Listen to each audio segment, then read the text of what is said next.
paraíso, inferno e purgatório. Haverá no universo lugares reservados para as penas e gozos dos espíritos segundo seus merecimentos? Já respondemos a esta pergunta. As penas e os gozos são inerentes ao grau de perfeição dos espíritos.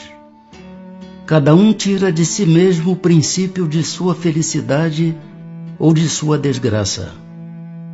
E como eles estão por toda parte, nenhum lugar, reservado ou fechado, existe especialmente destinado a uma ou outra coisa. Quanto aos encarnados, esses são mais ou menos felizes ou desgraçados, conforme é mais ou menos adiantado o mundo em que habitam. De acordo então com o que vindes de dizer, o inferno e o paraíso não existem, tais como o homem os imagina? São simples alegorias. Por toda parte há espíritos ditosos e inditosos. Entretanto, conforme também já dissemos, os espíritos de uma mesma ordem se reúnem por simpatia, mas podem reunir-se onde queiram, quando são perfeitos. Que se deve entender por purgatório? Dores físicas e morais. O tempo da expiação. Quase sempre na terra é que fazeis o vosso purgatório, e que Deus vos obriga a expiar as vossas faltas. Como se explica que espíritos, cuja superioridade se revela na linguagem de que usam, tenham respondido a pessoas muito sérias a respeito do inferno e do purgatório, de conformidade com as ideias correntes? É que falam uma linguagem que possa ser compreendida pelas pessoas que os interrogam. Quando estas se mostram imbuídas de certas ideias, eles evitam chocá-las muito bruscamente, a fim de não lhes ferir as convicções. Se um espírito dissesse a um muçulmano, sem precauções oratórias, que Maomé não foi profeta, seria muito mal acolhido. Concebe-se que assim procedam os espíritos que nos querem instruir.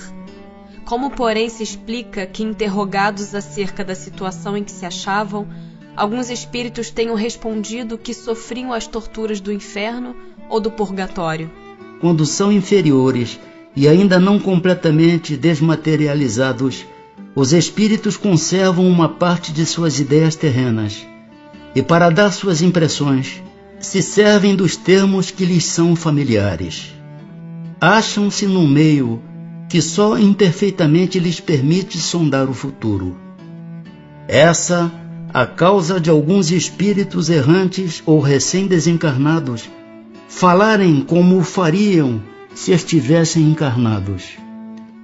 Inferno se pode traduzir por uma vida de provações extremamente dolorosa com a incerteza de haver outra melhor.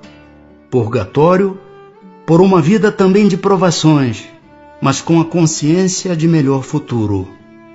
Quando experimentas uma grande dor, não costumas dizer que sofres como um danado? Tudo isso são apenas palavras, e sempre ditas em sentido figurado. Que se deve entender por uma alma penar? Uma alma errante e sofredora, incerta de seu futuro, e a qual podeis proporcionar o alívio que muitas vezes solicita, vindo comunicar-se convosco.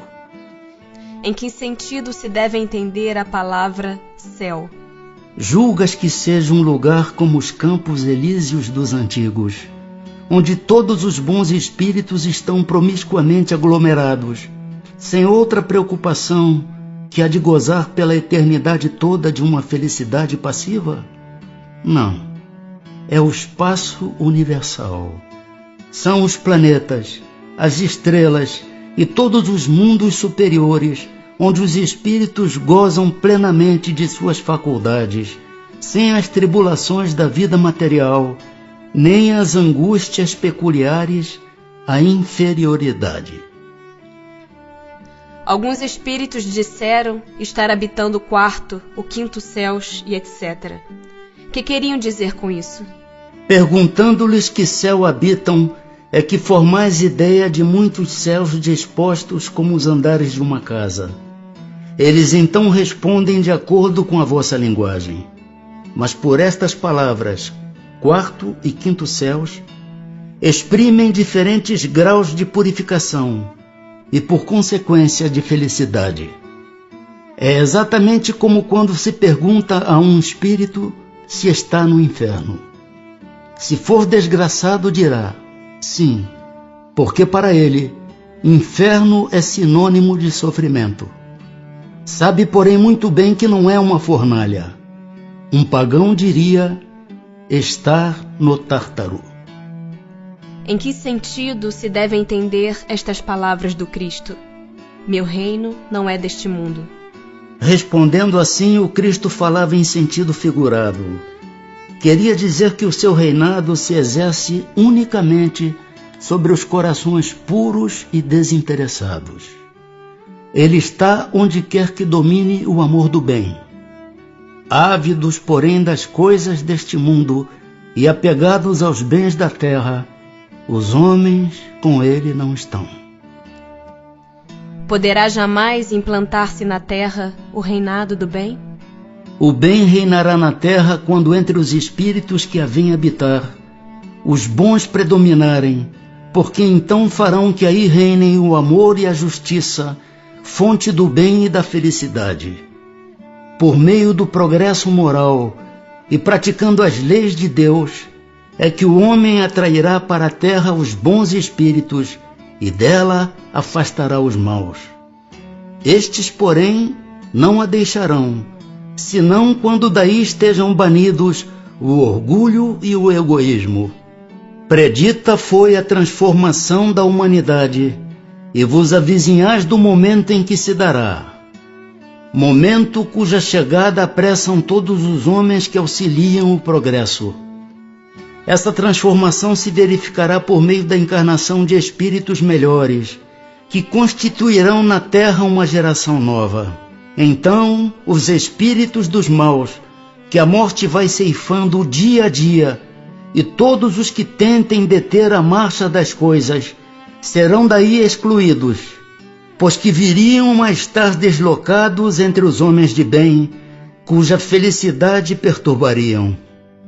Irão para mundos novos, menos adiantados, desempenhar missões penosas, trabalhando pelo seu próprio adiantamento, ao mesmo tempo que trabalharão pelo desenvolvimento de seus irmãos ainda mais atrasados. Neste banimento de espíritos da terra transformada, não percebeis a sublime alegoria do paraíso perdido e na vinda do homem para a terra em semelhantes condições, trazendo em si o germen de suas paixões e os vestígios da sua inferioridade primitiva? Não descobris a não menos sublime alegoria do pecado original? Considerado deste ponto de vista, o pecado original se prende à natureza ainda imperfeita do homem, que assim só é responsável por si mesmo, pelas suas próprias faltas e não pelas faltas de seus pais. Todos vós, homens de fé e de boa vontade, trabalhai, portanto, com ânimo e zelo na grande obra da regeneração, que colhereis pelo cêntuplo o grão que houverdes semeado. Ai dos que fecham os olhos à luz, preparam para si mesmos longos séculos de trevas e decepções. Ai dos que fazem dos bens deste mundo a fonte de todas as suas alegrias. Terão que sofrer privações muito mais numerosas do que os gozos de que desfrutaram. Ai, sobretudo, dos egoístas, não acharão quem os ajude a carregar o fardo de suas misérias. São Luís, paz em Cristo.